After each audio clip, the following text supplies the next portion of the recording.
আসসালামু আলাইকুম। আমার কাছে দেখতে পাচ্ছেন জিপসিআই নামের ক্যাপসুল, যা carbonyl iron plus folic acid plus zinc sulphate সংমিশ্রণে। এটি স্কোয়ারের একটি ওষুধ। রক্তশূন্যতায়, গর্ভাবস্থায় এবং স্তন্যদানকালীন অবস্থায় আয়রন, ফলিক অ্যাসিড এবং জিঙ্কের ঘাটতি পূরণে এটি টাইম রিলিজ ক্যাপসুল নির্দেশিত। এই time release capsule iron, folic acid এবং জিঙ্ক সালফেট মনোহাইড্রেটের সংমিশ্রণে তৈরি। আপনি যে কোনো ব্র্যান্ডের কিনে খেতে পারেন। প্রতি পিস মূল্য 5 টাকা এবং প্রতি পাতা মূল্য 50 টাকা। বাড়ির আশেপাশে অতি সহজে যে কোনো ওষুধের দোকানে পেয়ে যাবেন।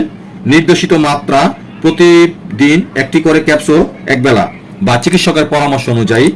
সো ভিডিওটি দেখে ভালো লাগলে লাইক, শেয়ার, ফলো এবং সাবস্ক্রাইব করতে ভুলবেন না please. Thank you so much.